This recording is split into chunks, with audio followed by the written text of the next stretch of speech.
Welcome everyone to my video recap of the first round of the NGT series. As you might be able to see, I've qualified in 9th position with a time of 2 minutes 5 and 7/10 of a second. And the start has already begun. On the left side I've already passed Patrick Valente-Ferro, but I'm really defensive here in the start, and since I'm so defensive, you can see on the right he's already regaining his position, so that means I'm in the 9th position. So yeah, the start of this race, the starting phase was really intense. You'll be able to see that during the next few minutes. So, but I use that time to tell you something about the Neo series and something about what I've experienced in the first race. So yeah, in the series, as you might know, there are two classes, one for the pro drivers and one for the amateur drivers. Basically, one team consists of a pro and an amateur driver. I'm in the pro category, which doesn't mean that I'm actually a pro, it's just like a name.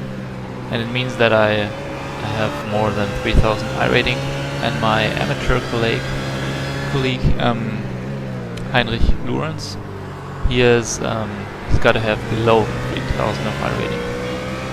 Yeah, so speaking of my teammate here, actually the problem for this race was that Heinrich really unfortunately wasn't able to connect to the race, to the server, because he had serious internet problems. That meant I was by my own because I couldn't find a replacement driver last second. So yeah, that also meant that I didn't score points in this race, which, well, in the end it means that it's quite useless that I race this race, but, well, sim racing, it's supposed to be useless, isn't it? Okay, good. So, we're not racing for points here, we're just racing here to have fun, and as you might see, I'm really having fun here at the moment. I didn't make a move, didn't try a move in lap 1, but already we were going into turn 5 too wide a couple of times there. Yeah. Okay, let's talk about my team. Basically I'm running the AAA racing team colors, which is this blue and yellow with a green stripe. And yeah, I hope we'll be able to score some more points in the next race, but let's just see how this race turns out first. Well, also as you might know, this race is 2.5 hours long, so since the fuel tank of this BMW is approximately 115 liters, that means that I'll have to stop twice for fuel. And my strategy was just to start with full tank, run it empty, of course, and then refuel again completely, so that I have the fuel tank again, full tank again. And then on the second stint, I'd only refuel like 80 liters and not take tires. Yeah, you'll see later if this was a good idea or not. But actually, those whole pit strategies things, they really made the race interesting to me. Because, I mean, these battles are really cool, but after the pit stops, they've just messed up everything, which is such a cool thing to have. Okay, so here you see there's Patrick Valente-Ferro overtaking Gunnar Moore. I was very close also, but somehow I didn't get a good run out of the kink, so I didn't make a move, didn't even try. Okay, so I think for the next couple of minutes I'll just leave you alone with these fights, and we'll talk again when something crazy happens.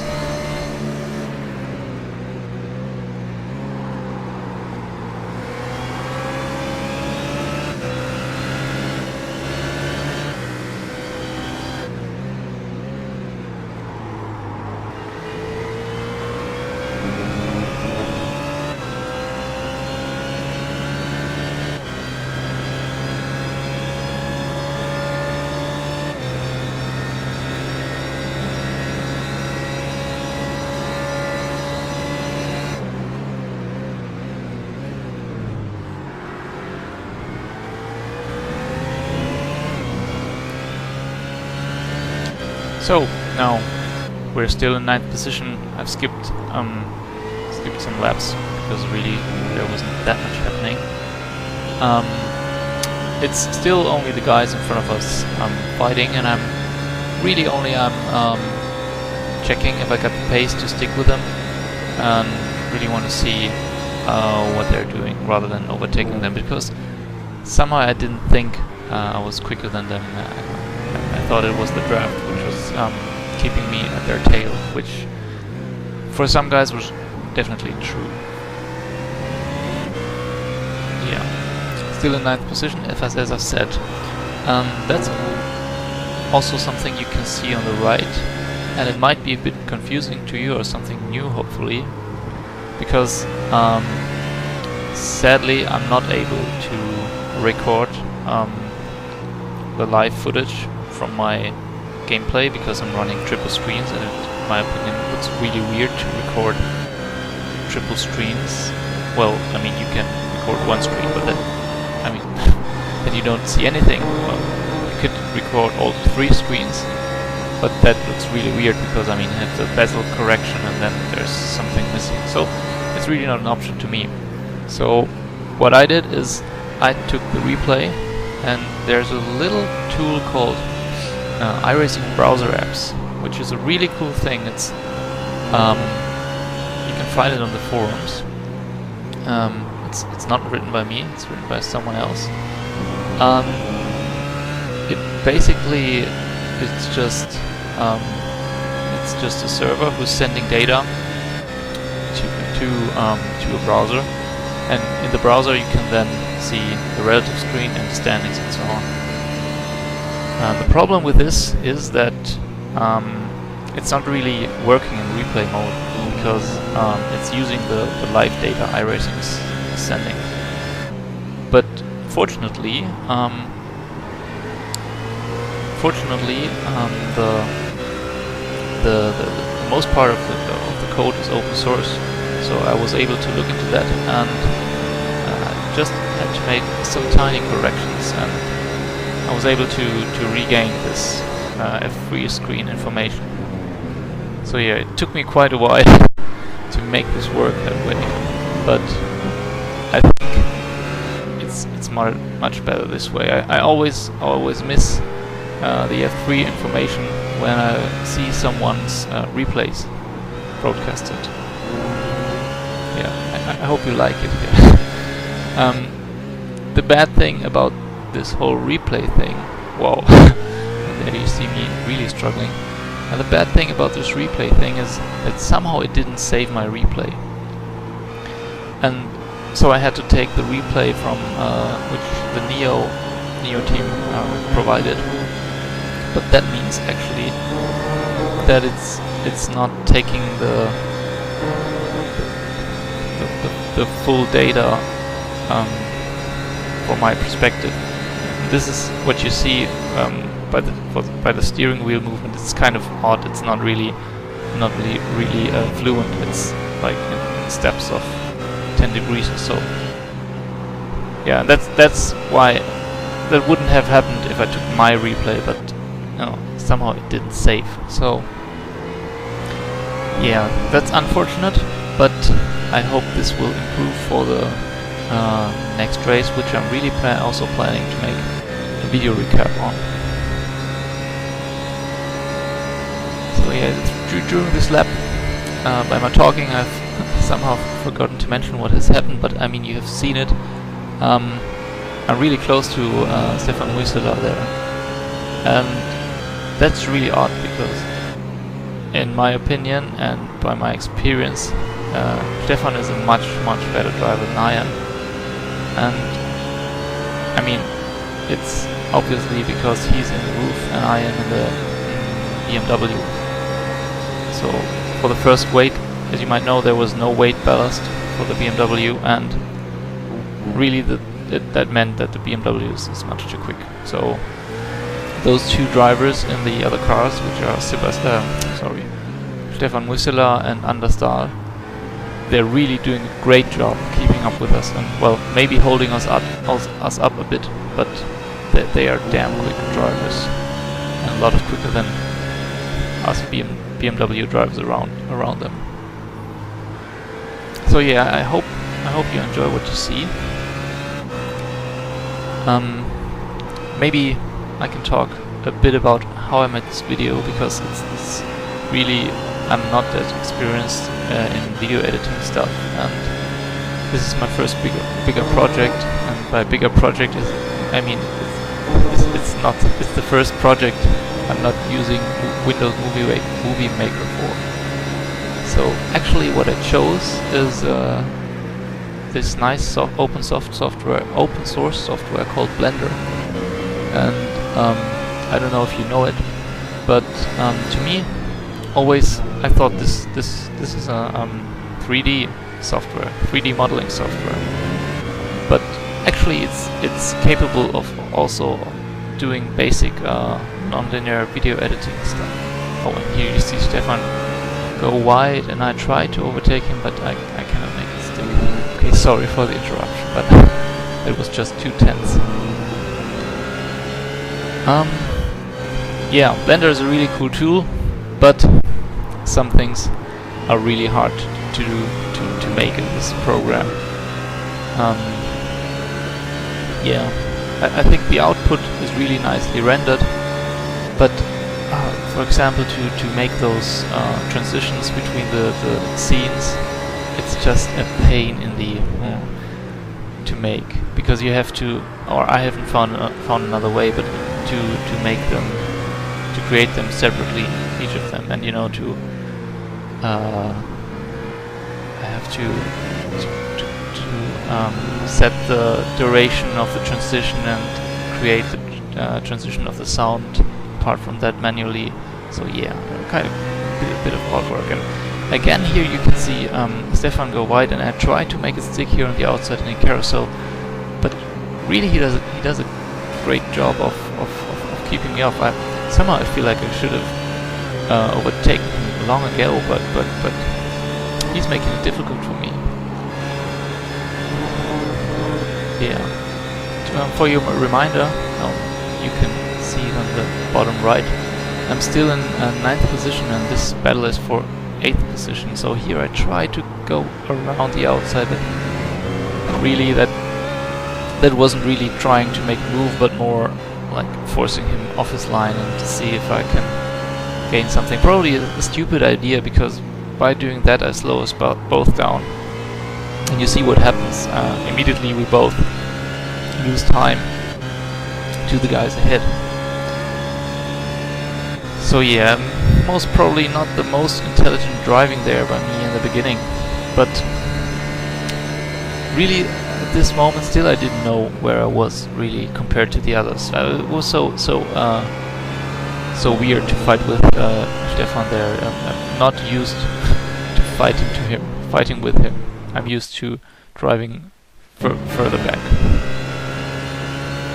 Okay, so sorry for the interruption there. That's again due to me not being able to save my own replay and thus having to use Neil's replay.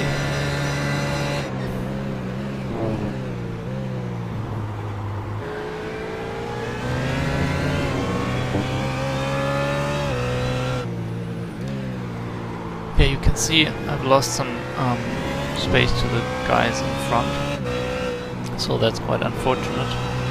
But something good for me happened, which is Understar is running a bit wide. I can't really see from the replay there if he was touched by someone else or if he lost it by his own. It's definitely both possible in the situation, because well, those guys in front were really close, so it's really possible that some wheels get banged. But on the other hand, this corner, it's let me see, it's corner number 8. It's a tough one, because it's okay if you brake early, but if you're really trying to push your brake point and you're just going a little bit too deep, the car just spins out so easily. And the bad thing about this is that you feel it so late, so you have to be so sensitive and watch out what much more feel if the car is already over-rotating or not, in order to do the correction in time and not if it's too late.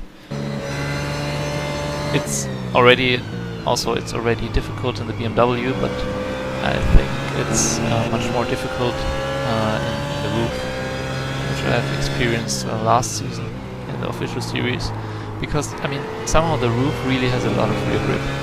That's good for not spinning, but it also that means that when you lose grip, it's somehow people call it, I think, the pendulum effect.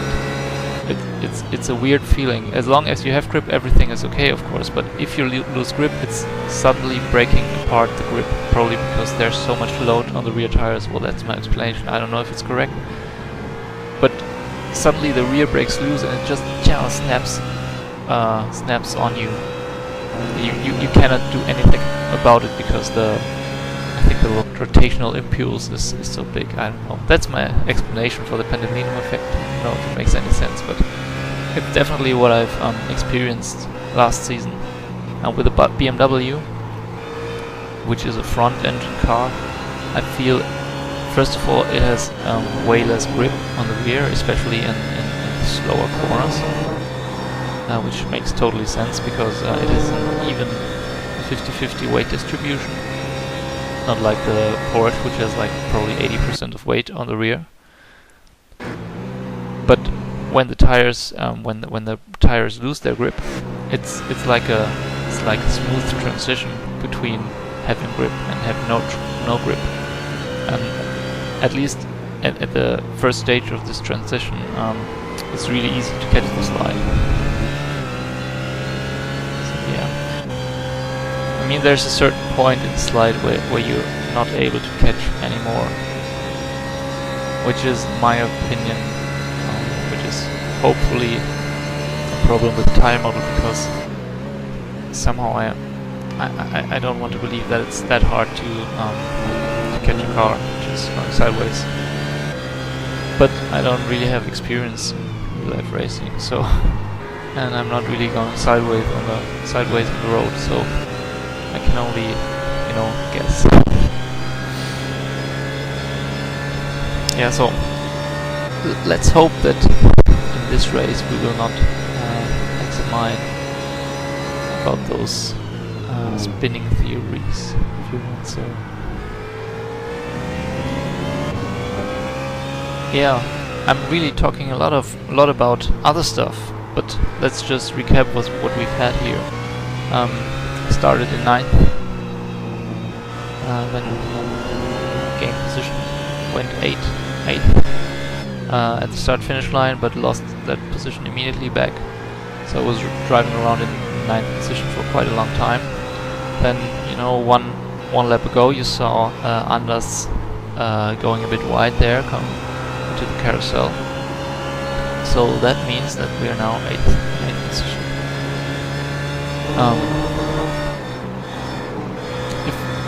If it might seem odd to you that I always tell you which position I'm in, that's because now when I'm speaking to the video, I'm only seeing like a preview render and I cannot read the F3 relative box. So I'm sorry for that. I hope I can improve this for the next video. But really, it's a bit of a blender problem. I mean, I could do it in a way that I see what you're seeing, but there's no real. I can't see how to do it in real time. The only solution would be to pre-render this whole thing and then make the video, the sounds while I see the already rendered video, but that would somehow mean that I have to render the video twice, which is really not what I want, because it takes forever to render those videos. By forever, I mean forever. I've tried to render the whole 2.5 hours, and so I started it in the evening, and it finished like 30 minutes to the next morning, so that was really... Okay, again I'm missing a scene. I'm missing how I overtook Stefan, but that's hopefully not a problem. Okay, so after having overtaken Stefan Wissela there, I'm now in 7th position. I've skipped some laps and I've closed the gap to Gunnar Moore. And now I'm trying to make a move, as you can see here. Gotta go on the outside. But really, I want to play it safe. I really don't want to brake too late, so I'm taking it kind of easy. Just wanna say hello, make him realize that I'm behind him. That's all I want to do there.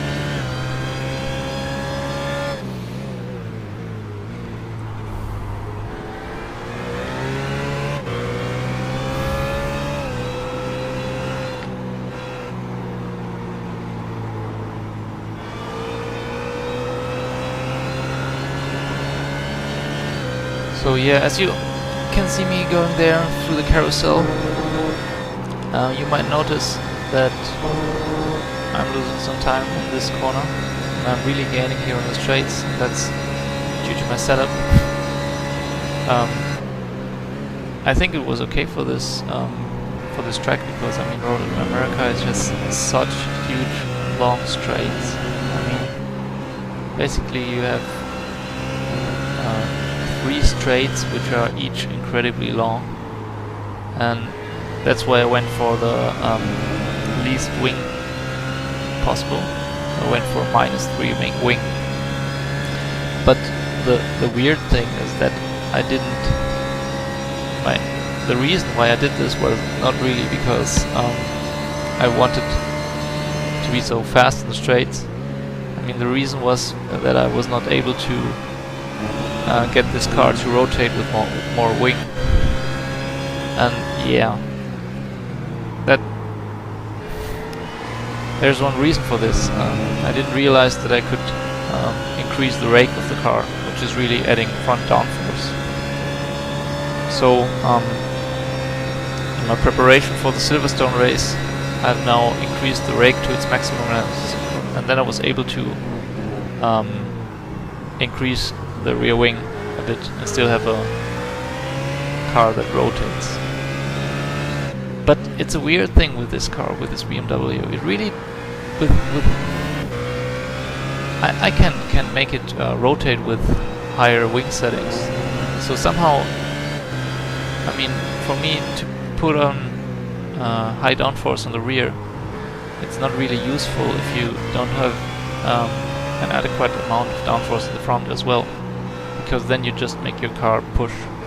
By push I mean understeer, and that means actually that you're slower through the corners, and then you're slower through the corners and slower through on the straights. So that doesn't really make sense. But yeah, you can see me here getting a really good run out of kink and really trying to overtake Gunnar Moore here. But he's on the inside, and I run a bit wide, and I have to slot in behind him. But yeah, this was I mean, we're quite close to the first pit stop now, and I mean, I wanted to overtake him before the pit stops, so that because I knew I had trained the pit entry quite a bit, and I thought, well, if I'm in front of him coming in pits, I'll be able to gain some time on him. But if I'm behind him coming into the pits, I can only be as good as he is in the pit entrance. So it would be cool to pass him. That's why I'm being so aggressive there. But yeah, first try failed. So let's see if I'll get another try. Definitely not on that straight though, because I somehow missed the exit out of turn 3. Also here you can see my completely different line to everyone else. I somehow copied it from McBuckham, who was insanely quick that race. He just went quicker than everyone else. It was really, really, really impressive.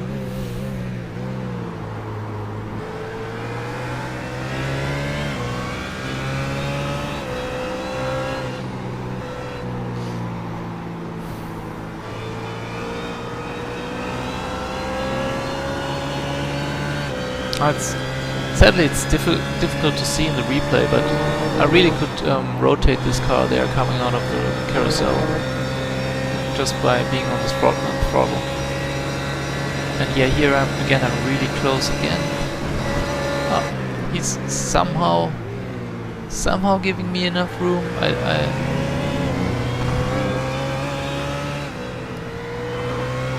Alright, it's time to pit, as you can see. As you can see, Moore is going in the pits and I'm following him, and I'm really gaining there on pit entrance. As I have suspected and hoped for, I'm quite good. I was quite good at pit entrance. Probably Gunnar just didn't train that enough. And I'm now really close. So, I mean, basically now I just have to wait and see if he's quicker. If he's, if he's the one who's better arriving at its pit stall is going to get a better waiting time. He'll be fueled up earlier. I think this is how it works in iRacing. Yeah, and since I know I take full fuel, I know that at best we'll have a similar time in the pits. Well, if he does no mistakes. But yeah, we have just to wait and see what happens there.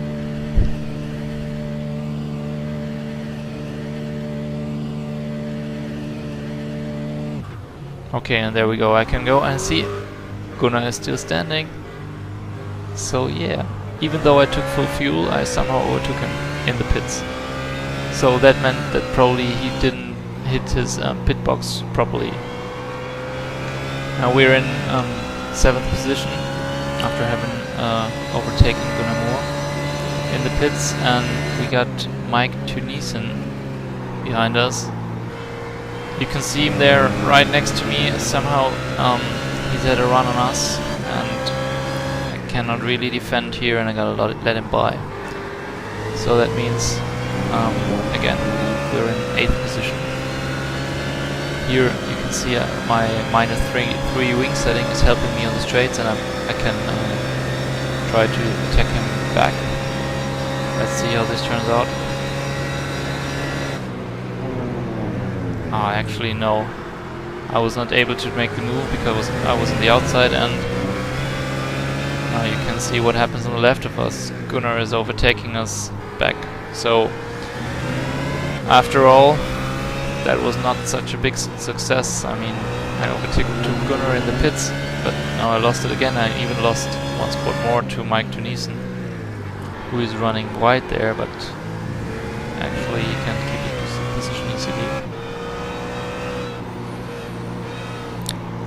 So yeah, at this point I was a bit frustrated because somehow I felt like I had the speed to run away from Gunnar, but I don't know, did some mistakes and didn't really go defensive there, coming to turn 1, and that's how Tunisian overtook me, and as a consequence also Gunnar overtook me. But well, it's still a long race. We're not even halfway finished, so it should be possible to gain these positions back if I'm quick enough.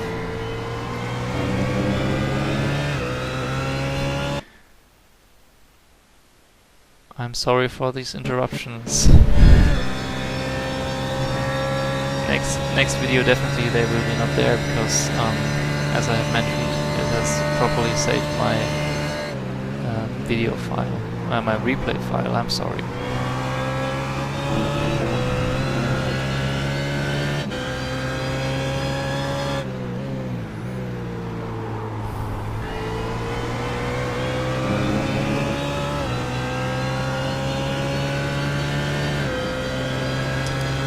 we see Gunnar is going to the inside, and actually Tunisian is playing the smart game.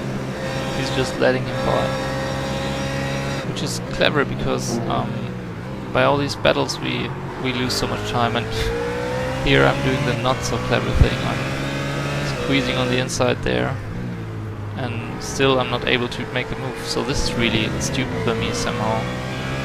But yeah, sometimes you don't think that much when you drive.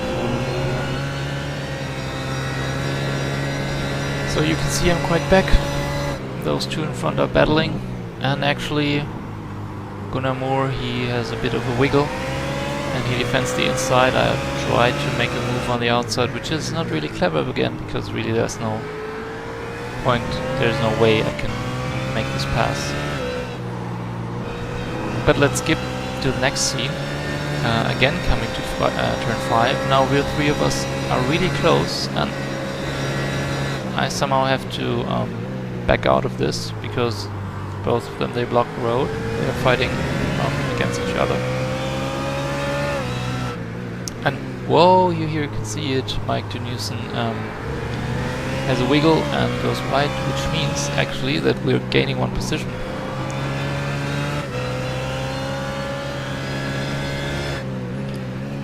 So I'm very close behind Moore, as you can see, and he has a little wiggle. You might remember I told you this is a difficult corner, but sadly I couldn't make something happen there. But at least I'm very close here and kind of screwing it up again, the king. Thus I'm not really close enough, even though I gain a lot of time here on the straight because of my wing setting. But I'm much too far back to try and move there. So for the moment it's only position 8.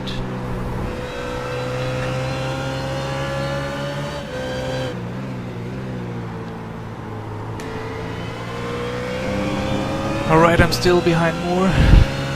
Got a decent exit out of the last corner, turn 14. And Moore is already going defensive. Actually, he doesn't know what I know, which is that I'm hitting the rev limiter, and I'll not really try pass there. But yeah, that was kind of stupid. Okay, but now I'm really close, and I'm trying to get as good of as an exit out of this turn, and it somehow works. And you can see I'm really soaked into slipstream, and I'm on the outside. It's difficult to overtake there, but definitely possible. But yeah, I didn't make it, and now you see the disaster happening. First, there goes Amjad Yamin, and this was totally a result of me fighting against Moore. So that puts me back in 9th position. Yeah, and now I'm between Amjad Yamin in front of me and Mike Dunewson behind of me, which was the guy who touched the grass like a few laps earlier, and I have already overtaken. So this is not a good feeling. Somehow this makes me, that point of the race, it makes me a bit angry.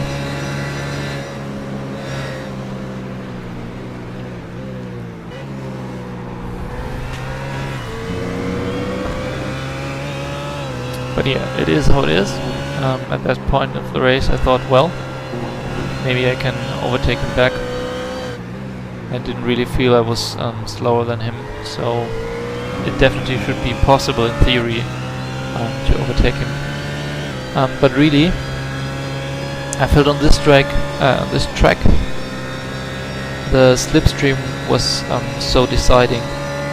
So it somehow wasn't really worth overtaking someone if you didn't know that you're really faster, because most of the time you were just running quicker if you stick to the slipstream of the guys ahead.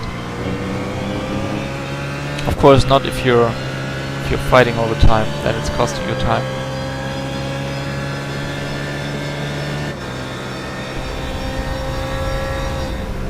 Okay, here. Actually, that was not a block, but that shouldn't be a block. But I just wanted to let Mike Tuniusen by, so that, and I wanted to really make clear to him that I let him by, because I was really upset at that point of losing so much time in you know, these little battles for positions, which really didn't help us that much. And yeah, all this letting by Mike didn't really work out because, well, he had some wiggle there, and I thought maybe overtaking back, maybe not. And the result you can see yourself. I'm really losing a lot of time there.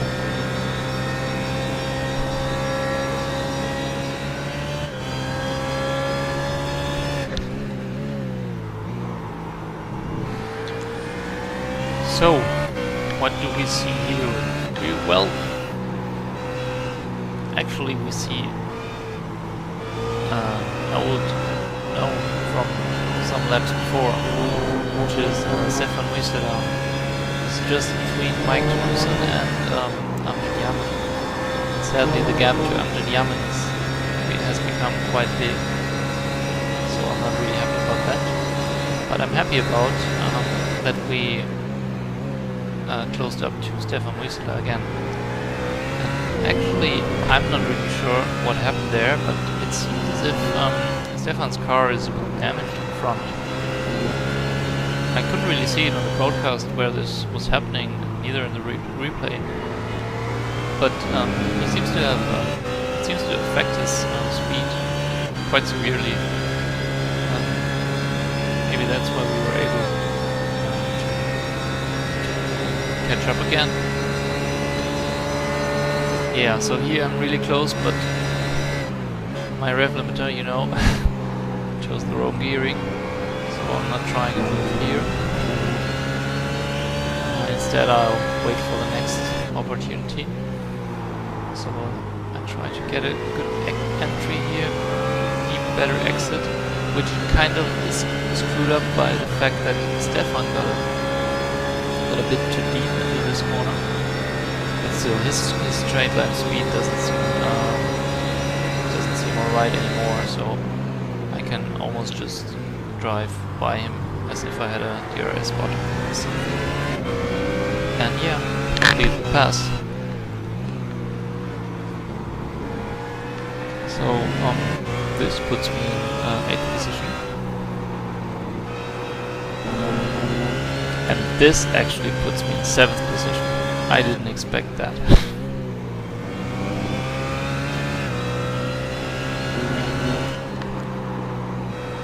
Okay, so after having overtaken Muisela and after Tuniusen spun out, kind of by my own, but not really, because there's always lap traffic, which can really make life interesting, like we see here. So maybe I'm a bit over aggressive there, but I really want to get by those guys because I want to close up to Amjad Yaman again. So that's not really helping here. We're going kind of 3 wide-ish. I don't know if this was for position what they did there, but it seems as if it was helping to this guy in front of me to overtake the other guy. But yeah, I'm really losing quite a bit of time there. It's not making me particularly happy. But well, you gotta deal with it. It is how it is. But gotta say, lap traffic in that race behaved really well. So there were always situations which are a bit hairy, but they always stuck to the line, and like here you can see they already slowed down from it.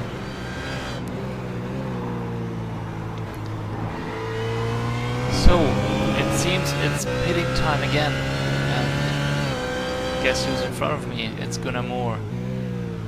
And the gap to him has really increased during not the last couple of laps, but before. And I was able to close the gap.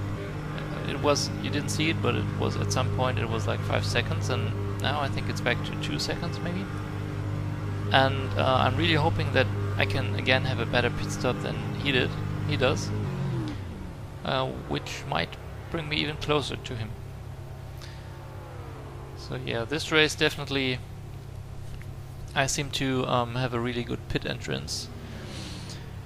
Yeah, when I trained it, actually I spun once, even though this isn't supposed to happen in that car because you're only braking in a straight line, but the pit entrance, the braking point it's very bumpy and it's kind of on a crest, so the ABS is going mad.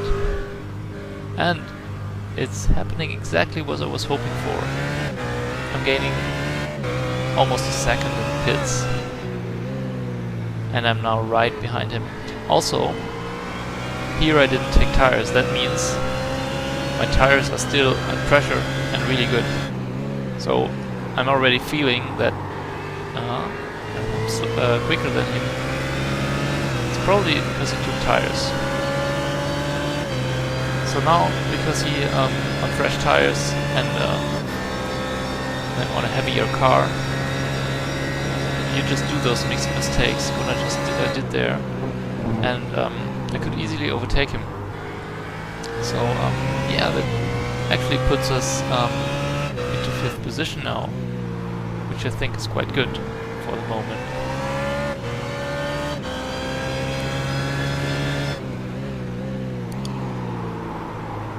So yeah, being in 5th position, I'm really surprised because I mean I've started 9th and now I'm in 5th, and there are really guys in the field who are really strong. So I tried to really focus to get a gap on the guys behind me, and in the beginning I succeeded. I could create a gap of like 1 or 2 seconds, but as their temperatures, as their tire temperatures and the pressures came up again, somehow they were able to close up on me again. And as you can see on my left here, already Amjad Yaman is able to pass me, which is really what I was afraid of. But I told myself, well, just try to stay close to him. Maybe you can overtake him back. Maybe it's just phase. And actually here I got a really good run out of the carousel. I'm almost too close. And that's important. Get a good run out of the king. And yeah, I could overtake him back, it seems. Let's see. Yeah, and I completed the move, so that made me quite happy, as you can think. But there were still quite a lot of laps to go. So yeah, there was some hard work coming up for me. Okay, and yeah, here again I'm on the ref limiter, and I'm somehow not going defensive. Just letting Yamin go to the inside, and that means he got the inner line for this corner. And I cannot really slot in behind him, which I wanted to do, and that actually messed up my exit speed out of this turn completely. So now there's also Gunnar. I think he's just right next to me on the right side. I go defensive because I really don't want to lose that spot. I don't want to lose that spot there. But you can see he's making a stick on the outside. He's just next to me. Well, now he's right behind me again. But this is really a bad situation now. I mean, I want to focus on overtaking Yamin but instead gotta defend from more, which is costing an incredible amount of time. Yeah, so no good situation. The only solution would be to you know, to drive quicker and to catch up to Yamen, but it's not that easy. It's really not that easy. And it's not easier if you run in the grass or coming out of the kink.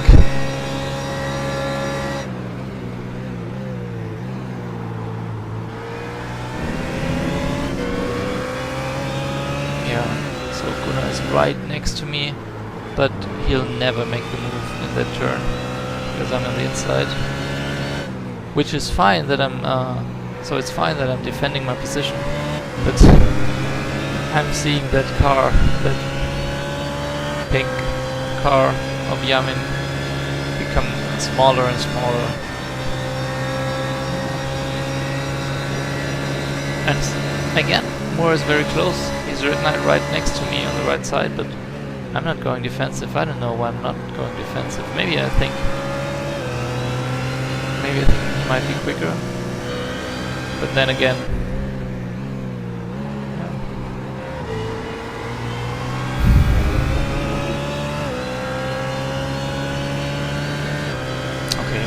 So now at that point in the race, I'm really feeling that it was maybe not the best decision to not take tires, because I feel that I'm slower in some way. I mean, sometimes it's only a feeling and it's not really true, but I feel at that moment I felt that the tires were really degrading, which is weird because normally that doesn't happen with the current tire model. Actually here the both of us touched, I think, even though we were really slowing down for that turn, but it's really narrow there, so just to blame. I almost lose it. I tell you guys, this turn, going through this turn like 70-80 times can be tough.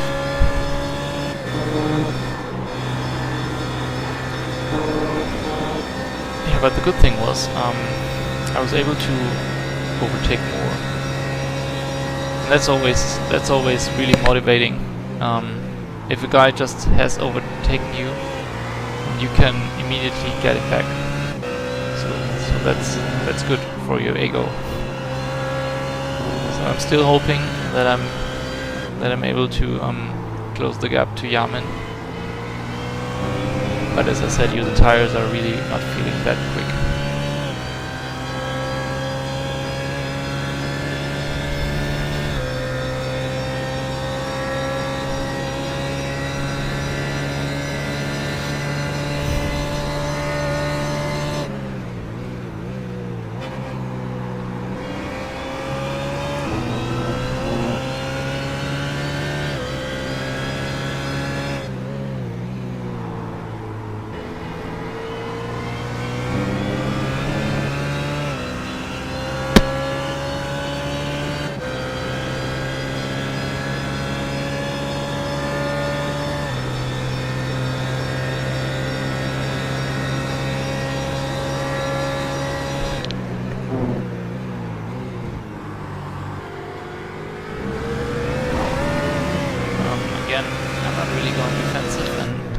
On the inside, and if you can make it stick on the inside here, it's really good, because for the next turn you're again on the inside, and it's very difficult to overtake on the second turn under the bridge on the outside. So again I lose the spot, so this puts me into 7th position, which felt much worse than 5th position. 5th position felt really cool to be in, but 7th position is not so good. Also considering the fact that I always felt that I had the pace of Moore and Yamin, but somehow when those guys were behind me, they were just overtaking me, and then it took me like 2 or 3 mistakes to lose the draft to them. Okay, but still there are some laps to go. Let's see what happens.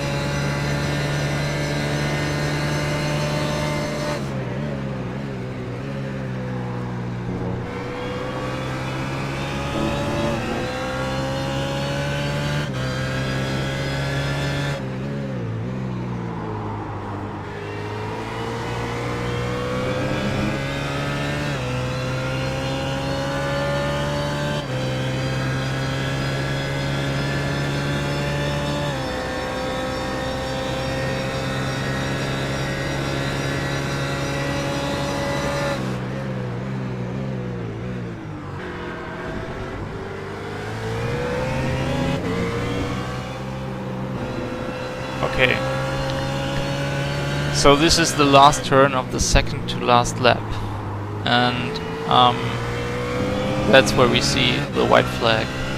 And as you can see, I'm still in position 7 behind Moore, and this is not where I want to finish this race. So it's the last lap. There's one guy in front of me. I would really like to overtake him. So he's already going defensive. I'm trying it on the outside. I know I cannot make this pass because I'm on the rev limiter.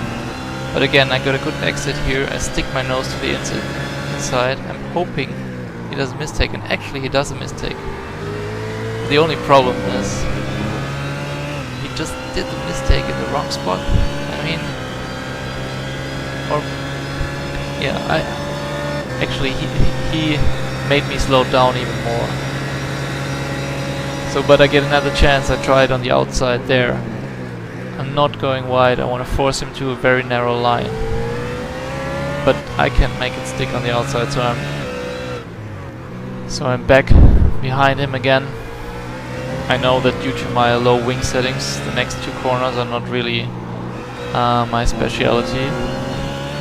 So there's only like one proper chances of overtaking him, which is after the kink, going to the forest, the braking zone to the hairpin. So I know, Marcus, you gotta focus on getting a good exit out of the carousel, which was decent. And now cross fingers for the quick kink. But well, that's not the way you take the kink on low fuel. You're supposed to go flat out there. So yeah, I'm much too far back, and really, if he doesn't do a mistake, a big one, I will not be able to catch up. So there's only this corner and the next right-hander. And